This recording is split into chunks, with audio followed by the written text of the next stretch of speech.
So in today's video, I want to take a closer look at what was going on with Maddie's meds. More specifically in relation to Jenn. So in terms of Stefan, I'm only going to discuss him when it comes to what Jenn knows that he administered to Maddie.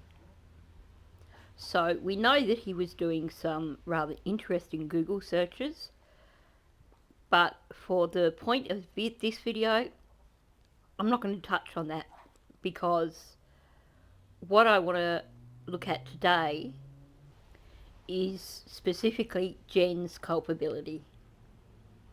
So I've got a number of clips from the interviews that she did. The earliest interview that I've got a clip from, however, I'm going to save till right at the end, because that one to me has really bothered me from the very beginning. And ironically, it's not when she's talking about Maddie's sleeping meds. And I'll explain that when I get to it. But I think basically Jenn's got a lot of explaining to do. So let's jump in and have a listen. You ever talked about giving Maddie medication? Like any of his medication? I don't think so, no. You don't think so, or? No. Okay. Have you ever given her any of your medication? She's got her own anxiety medication. Do you double check her medication? When we give it to her? Yeah. I make sure I grab the bottle or she grabs the bottle, but like somebody's got eyes on her, grabbing the pills and taking them. Like, it's a tag team situation. She's not allowed to take them alone. So we just make sure that we watch her. That I don't want her to accidentally grab the wrong bottle and accidentally take Adderall before bed, because that sounds like a terrible idea. So the question came up a few times, and that is, did Stefan ever give Maddie any of his medications that Jenn knows of? Or did Jenn give Maddie any of her medications? Now, to me that is interesting, and I think that should this go to trial and we find out information from the autopsy, I think the toxicology is going to be quite interesting. And I know I'm not the first person to say that, and I'm certainly not going to be the last person to say that. But it is definitely interesting that they are asking this. But what I find curious here as well, like obviously that's been talked about lots of times, but the thing that I find particularly curious in this conversation is her saying that it would be a bad thing for Maddie to take Adderall before bed. Now, in terms of a 13-year-old taking the wrong medications or getting it wrong, I would be more concerned about her taking too much of her hydroxyzine, because that's a sedative. So I would be far more concerned about that than about her taking a medication that's going to keep her awake. So why did Jenn focus on the Adderall as being her concern? Is this because she knows that Maddie has had too much of her hydroxyzine in the past and she doesn't want to draw attention to it?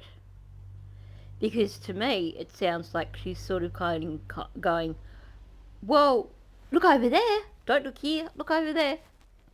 Maybe I'm wrong, but that's the impression I get. Now, we've all said this too. Why wouldn't a 13-year-old be capable of sorting out her own medications? I actually think that Maddie would have been more capable of being responsible with her medications than the adults around her. So she would have been better off being responsible for her own medications. And I can't see how Jenn could not realise that. This is a girl who was just turning 13. I mean, golly gosh, how many 12-year-olds and 13-year-olds do you know that would not be capable of learning which medications they need to take when and being responsible for that? Yes, maybe reminders are in order, but that's about it. So why was it so important for Jenn to be in control of Maddie's meds? A 12-year-old's or a 13-year-old's meds? Why would she need to be in control of them? She was getting ready for bed. She was doing her routine. So she took her nighttime meds and she got in the shower to get ready for bed. What meds? What does she take? She takes hydroxyzine. Okay. What is it for? It's for anxiety and for sleep. Okay.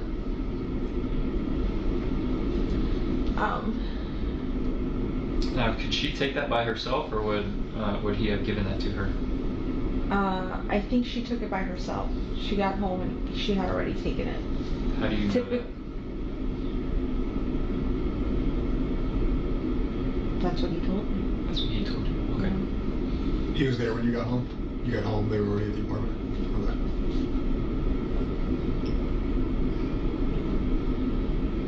I don't like her taking her meds without somebody visually watching her, because I don't want her to accidentally grab the wrong pill. She's comfortable enough to grab the pill but I'm like, no, I need to watch you take them. Has there ever been an issue with that in the past where she took too many or took the wrong thing? Or No. just like a thought in your mind? No, just a thought in my mind, just me being hypervigilant. I want to physically watch her take her meds and watch her grab two, take them. I don't ever want there to be an accident of she took too many or she took... My biggest fear is that she would take Adderall by accident, her daytime meds. Got it.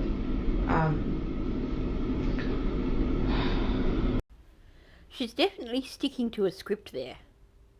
Because once again, she says, my biggest fear is her taking Adderall, her daytime meds, which should not be her biggest fear. So to me, that reeks of deception. That reeks of her knowing that the biggest problem would be if Maddie were to take extra hydroxyzine. And why does Jenn want to avoid that topic? You know, she's clearly thinking, I've got to come up with a reason why I don't like her taking her meds on her own. But I don't want to point to the possibility of her being drugged out on hydroxyzine. So I'm going to talk about the one that actually it makes no sense for me to be concerned about her taking too much of it at night time. So she takes her Adderall at night time, big deal. She stays awake for a bit longer. Given that she's on those two separate medications, I would imagine that if by some chance she had taken her Adderall at night time, there would be no reason for her to still take a hydroxyzine after that. It wouldn't work as well, but it would partially counter the effects of the Adderall. So, definitely to me, it seems like Jenn is being deceptive. She knows that taking Adderall at night is the worst that's going to happen is that Maddie's just going to be wide awake and hyped up. Why should that be of greater concern than her taking too many hydroxyzine? Now, when they ask her if Maddie took her meds herself, she says, I think she did. And they ask her, how do you know that? And I couldn't catch her answer. So I don't know if she said she told me or he told me. But I think she's quite possibly being deceptive there because her answer is really not all that audible. So I think she's guessing or she's lying, one or the other. But the irony is, they ask her, has she ever taken the wrong meds before? And she's like, no. No, Maddie's never messed up her meds before. Jenn has and Stefan has, but never Maddie. How ironic is that? And then to say that she's hypervigilant about Maddie, wanting to make sure that Maddie's meds are correct? Well, we know that's BS. Because the adults in Maddie's life weren't capable of being hypervigilant for Maddie at the times when it counted. So, to me, she is being so dishonest here about Maddie's meds. And that's important. And I think more of that will become apparent, like I said, if this goes to trial. The reason why she is being deceptive here, I think, will become apparent when this goes to trial. But there are other things said, and there are things in documents that do clarify some of this. Now, the next bit of audio is from that same interview. So this is the interview that occurred the afternoon just before they found Maddie. So at this point in time, Jenn knows about the images, and they've already told her that they have images, or they've shown her an image of Maddie in the car, deceased. So she knows at this stage that they are looking for Maddie's body. She knows that Maddie is deceased. And they're starting to put the pressure on her a little bit here. They've already asked her about the meds. The conversation's moved on to a few other things. And then they ask her directly, what do you think happened to Maddie? Happened to her. I think he killed her that night. How? I don't know. Could it be possible that he drugged her? Could he have choked her? I just don't know how you kill someone and don't leave a mess or don't leave evidence, or I mean, was there a mess? Was there evidence? I haven't gone upstairs. I don't know what you guys have, I barely went into the house today, so I don't know what. I need to know what you think happened. I think he killed her. How? You mentioned drugged her, you mentioned other things. Explain your reasoning behind those assumptions and we'll move forward day by day. So he had access to benzos and I think Lunesta. What are those? I'm not familiar with that. Benzodiazepines are anxiety medications which relax you and can make you sleepy. Okay.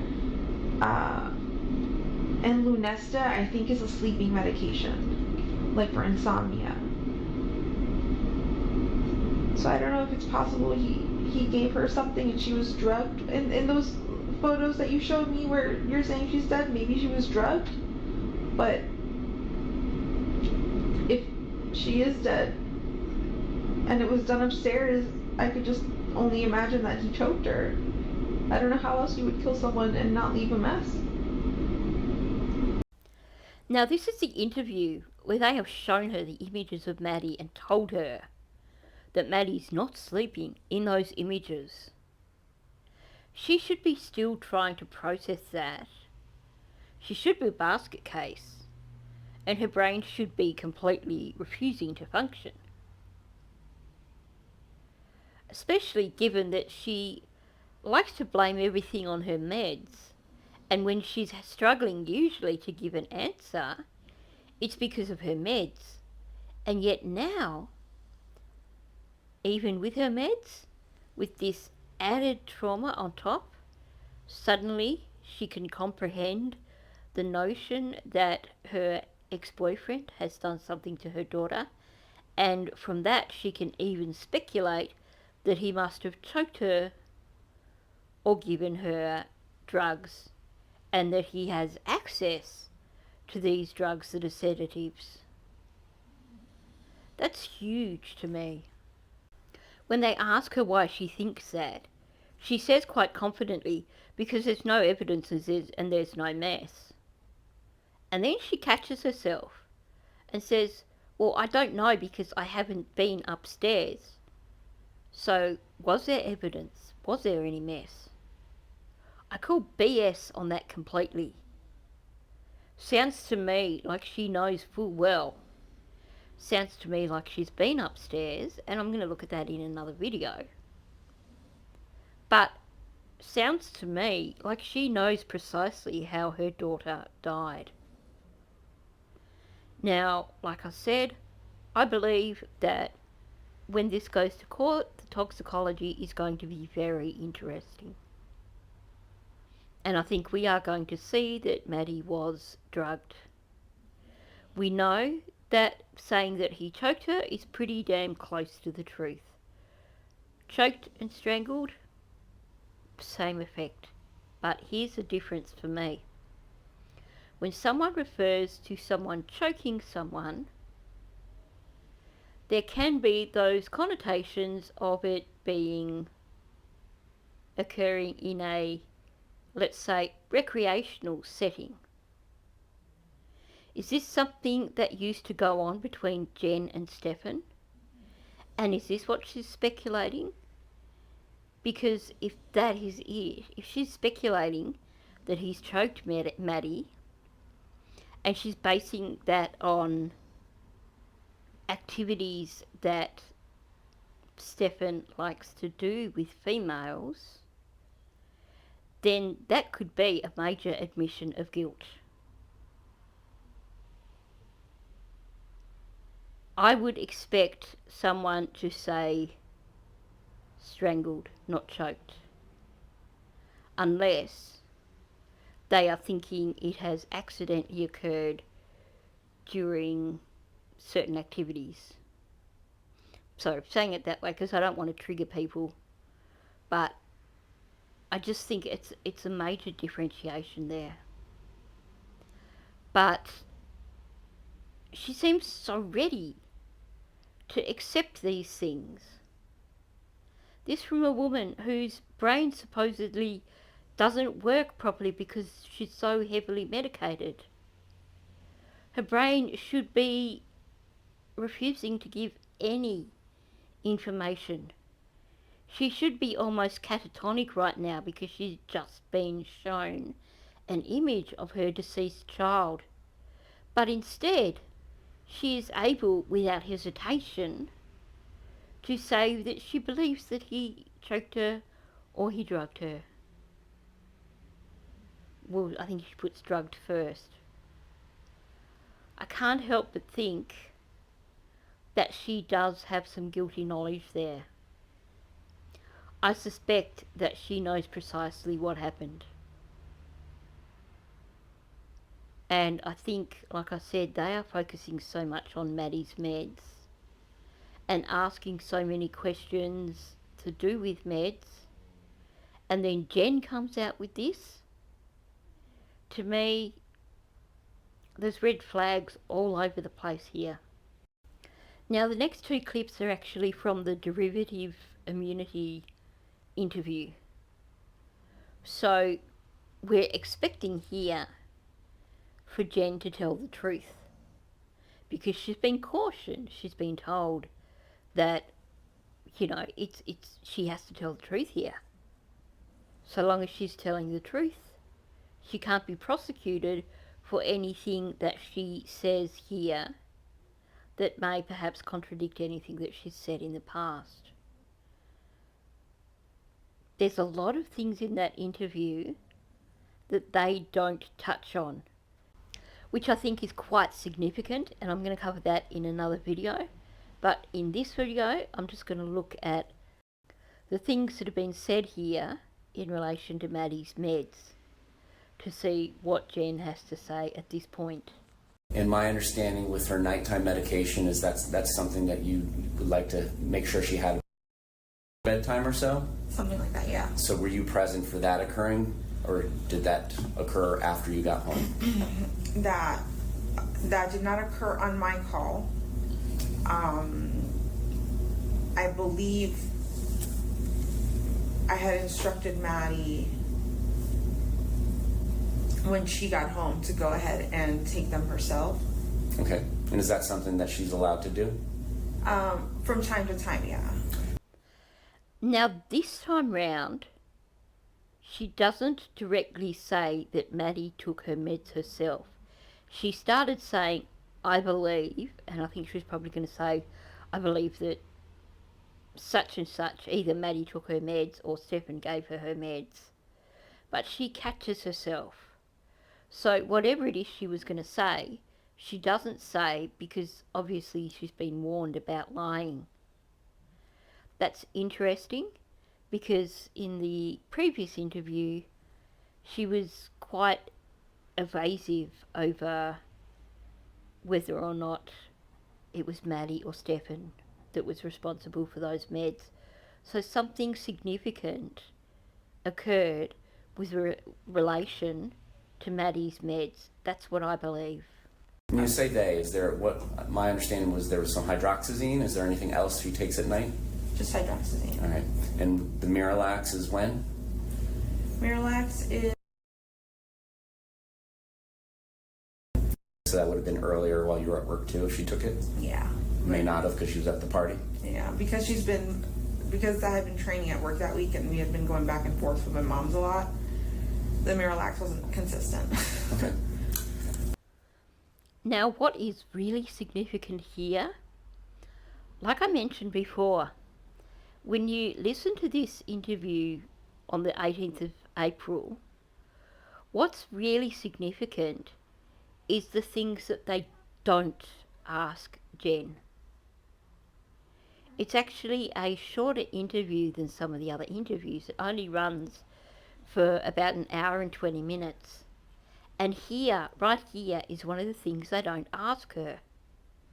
They ask about what Maddie's meds are overnight.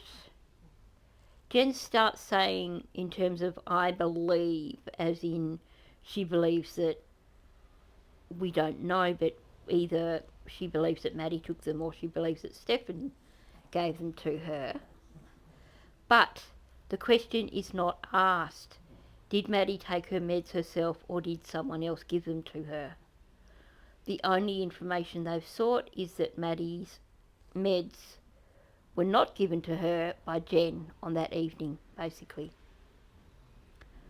That's important.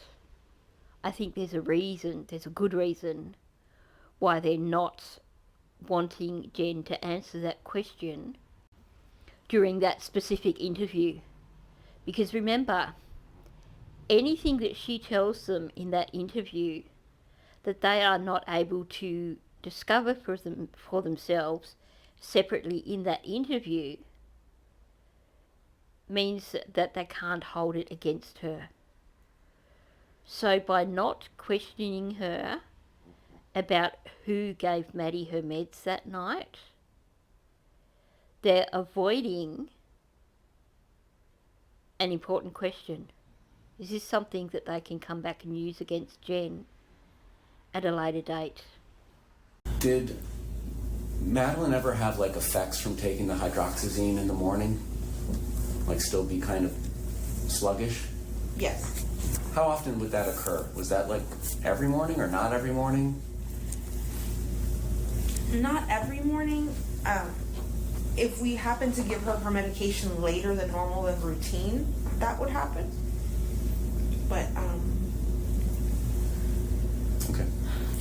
And were there ever any instances where she had taken too much of the medicine? Perhaps you and Stefan had given her medicine, not knowing that the other person had? yes, that's happened once before. Just once or more? I want to say one. Okay. Were you taking medicinal marijuana in pill form at any point, or THC? Yes. And what do those pills or tablets or capsules look like? They're purple capsules. Did you ever suspect or confront Stefan about giving those medications to Madeline? No.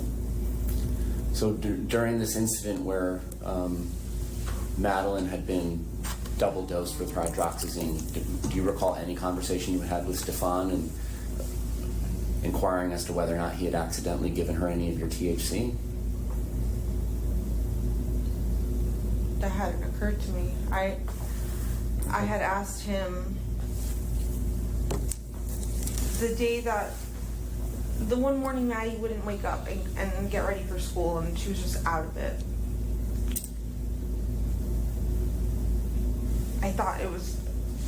I assumed it was medication related. Okay. But I didn't realize, I'm like, did this one medication hit her too hard because we gave it to her late? I called poison control. Mhm. I needed to see what would happen. Because at this point, I think I had gotten Stefan to admit that he gave her a second dose of the sleeping meds as well, because he thought I had given it to her in the first place. Okay. But that was with hydroxyzine. I didn't know anything about THC, the marijuana. I'm just asking you. Oh. I'm asking if you remember having that conversation, because there is a conversation on your phone about you were relaying that Madeline said that she suspected that it was different, bigger pills, and you relayed that to Stefan and had a conversation with him. And if you don't remember it because it was a year ago, that's fine. So that part of the conversation was really interesting. They're asking her about times when Maddie has been given too much medication. Now, it just seems really odd to me that a 13-year-old could be over-medicated, could have her meds given to her by two people, and accept that. Because surely she would have asked when the second person went to give her her meds and said, but, you know, Mum gave me my meds, why do I need to take one now? So that's really sus, for starters. But this conversation about her being over-medicated, about Stefan admitting that he'd medicated her when Jenn had already done so, about her being so out of it that Jenn had to ring the overdose hotline, essentially. But, you know, she didn't call an ambulance or anything. And then there's this whole conversation about her marijuana tablets. And has Stefan ever given Maddie any of them? And that makes her pause. So I don't think that if he had done so, I don't think that had occurred to Jenn at that point in time. But at the same time, they then hit her with, there was a conversation on your phone where you said to Stefan that Madeline believed that he had given her tablets that were larger than usual. So did Jenn know from a year ago that Stefan was drugging her daughter? Because to me that sounds like it. You know, she has this conversation, they're saying 12 months ago, where Madeline has relayed to her that the tablets that Stefan gave her were bigger than usual. And then in that previous interview, when they ask her, what do you think happened to Maddie? The first thing she lands on is drugs. So it's all really concerning when you look at it that way. Was she aware that Stefan was administering extra drugs to her daughter? Because she's so calm about it all, and her responses to these questions, to me, make it sound like she is definitely aware that there have been occasions when Stefan has drugged her daughter. And yet, she was still allowing him access. She wasn't monitoring what drugs were being given to her daughter and when. She wasn't allowing her daughter to medicate herself, meaning that she was basically preventing her daughter from protecting herself from being overdrugged by Stefan, essentially. And then we have that spot earlier in the interview where she doesn't say specifically who gave Maddie her medication that night, and they're very careful not to ask her who gave Maddie her medication that night. there's a lot of conversations going on here about Maddie's meds, about Maddie being given too much meds, about doubling up on meds, about being given the wrong meds, and the significant one, what colour are your marijuana tablets? I think that if this goes to court and the autopsy is discussed, there's going to be a discussion of purple tablets in amongst Maddie's stomach contents. I think we are going to see HTC in her system, and we're going to see purple tablets in her stomach contents. That's my prediction. I believe that Stefan did drug Maddie that night, and I believe that Jenn knows it. Why am I so confident? I'm going to play you an excerpt from one of the earlier interviews, and to me, this was hugely significant. Right, now Maddie, what medication did she take? She was on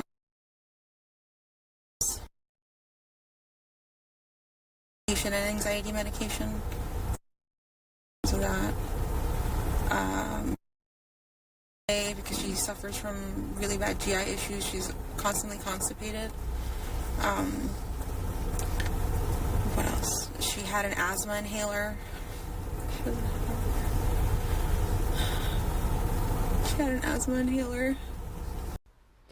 Now, just to be clear, and this is something coming from someone who is an asthmatic and also someone who has done asthma training in terms of being able to administer salbutamol, etc., being trained to recognise symptoms of asthma and react accordingly, etc., etc. Ventolin, like salbutamol, is harmless. Someone without asthma can take puffs on it and it's not going to do anything. You might get a bit of a head rush, but that's all. It is not something that you can overdose on. It is a relatively harmless drug. It is a life-saving drug because it will work on your airways to open them back up again if they are going into spasm and if they are closing up. But on its own, it's harmless. They've asked her about what medications Maddie is on. And she's gone through and she's listed Maddie's medications so calmly. She's talked about the hydroxyzine and all the other things. And then when she gets to that she had asthma, and she was on medication for asthma, you hear a complete change in her demeanour. She starts out just going, she had an asthma inhaler, and then she mumbles something, and even the way she mumbles sounds like a complete change in her demeanour. But then she repeats she had an asthma inhaler, and suddenly she sounds distressed. To me, this is significant in a major, major way. Why? I think this is essentially leakage here. And she is telling us that something happened and she knew that Maddie wasn't breathing. Because what do you use an asthma inhaler for? You use it to open up the airways again if you are struggling to breathe. Was there some sort of attempt to try and get Maddie breathing using an asthma inhaler? does she know what happened to her daughter? Because to me, and also the way she said had an asthma inhaler, and this is before anything was known about where Maddie was. There was nothing known about the images even. But she's suddenly gone into past tense, had an asthma inhaler, and this rather mundane thing, the least of Maddie's medications, which shouldn't cause any sort of reaction, has caused her to react in this way that shows that she is suddenly distraught. That to me is huge. Is it because she knows that Maddie was strangled? Or was she told something by Stefan in terms of perhaps medications? Maybe she doesn't know directly what happened and Stefan has lied to her something about Maddie's medications and she had her medications and she just stopped breathing or something. But I can't help thinking that her reaction to this asthma inhaler tells me that she knew that her daughter had stopped breathing. Just consider that for a moment. This is one of the few times when she starts having a noticeable emotional reaction, and it is over something that should be utterly mundane. So we know in that final interview that we see that she has speculated that Maddie was drugged and choked, which is interesting, very interesting. And like I said, this from her, a person who's usually so slow to come up with responses to things, and yet she didn't have to think about it. She's had this reaction over Maddie's asthma inhaler. To me, this says she knows something. So I'm going to show you a page from this recent 500-page document drop, which to me says a lot.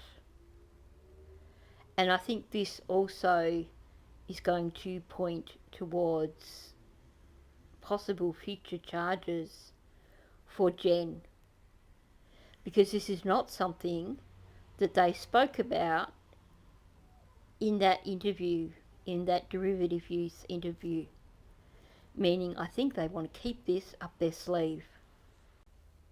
Okay, so if you have access to this document, you can see at the top there, it is page 487. And what this is the details from the phone download from Jenn's phone. We know from the context that it is Jenn's phone. So this is referring to the 25th. So this is that night. And I know most of you will have seen all this, but stick with me. So you go through all the texts that you've probably heard before. Make sure she goes to bed right now. Good night. Okay, sweetie, good night. Vomit. Jenn replies, good night. He replies, she's built her nest and she's settling in. Okay, good. Okay, so these messages confirm what Jennifer stated during interviews, that Stefan and Madeline were alone in his bedroom prior to her death the following morning. Now,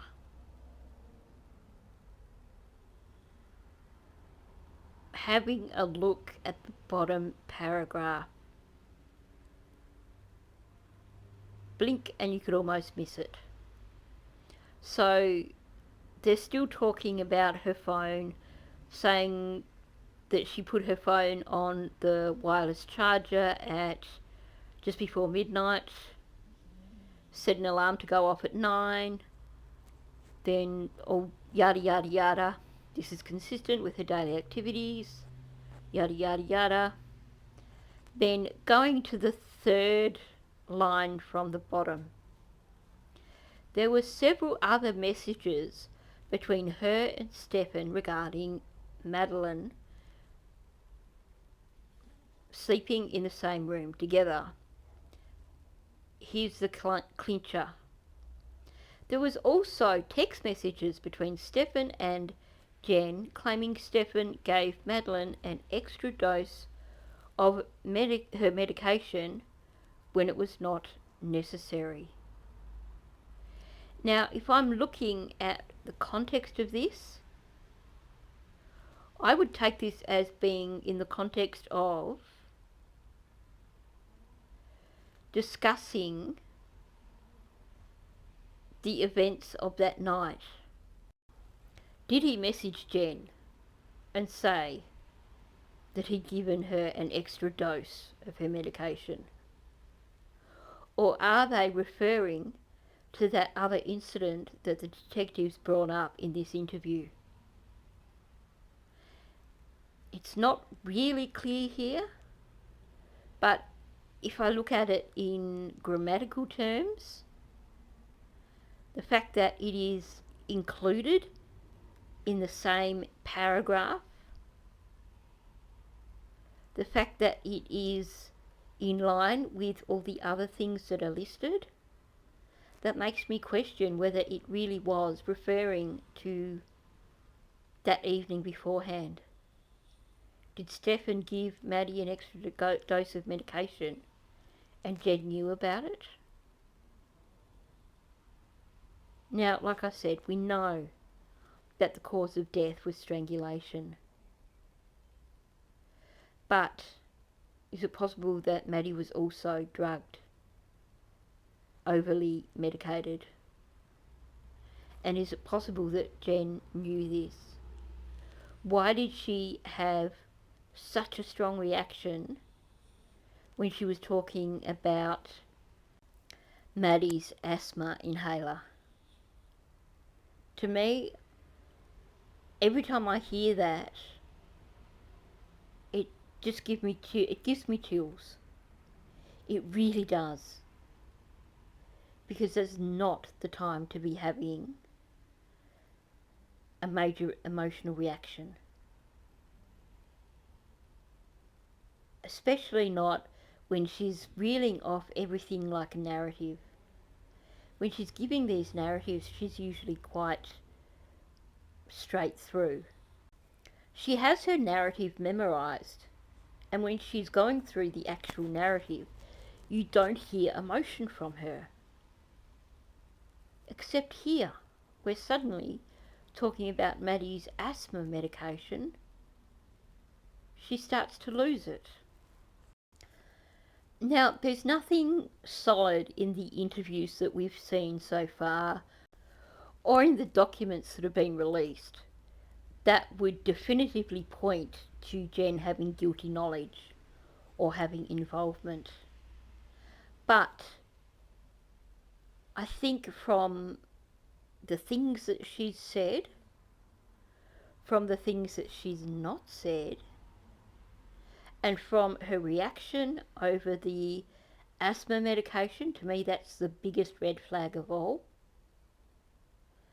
And of course the fact that in the derivative use interview, they very carefully did not ask her about who gave Maddie her medications that evening.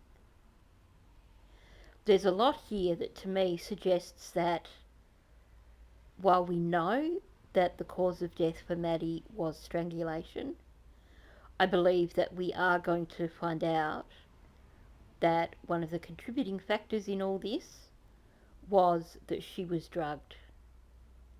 She was probably heavily sedated. And I believe that it is quite possible, particularly when you look at the questions from the derivative use interview, that there may well be charges headed Jenn's way in relation, connecting somehow with Maddie's medications. I think they may have something on Jenn here, based on text messages, based on her interviews, and based on who knows what else.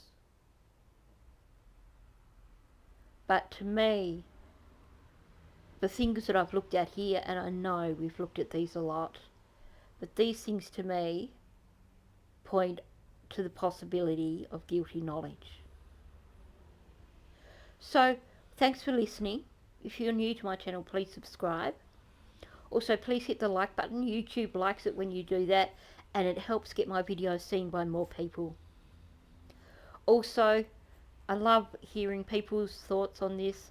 I love it when people have different ideas, or when they run with an idea that I've put out and they come up with even more suggestions. So I look forward to reading people's comments about this video, and I always do my best to respond to everyone's comments because, like I said, I enjoy reading people's comments, especially if you are going to challenge my thought processes, unless of course you're doing it because you're a troll. But I definitely love having my ideas challenged because it makes me think more on the situation. You can't learn things if you don't question things. So thanks, and I'll catch you in the next one.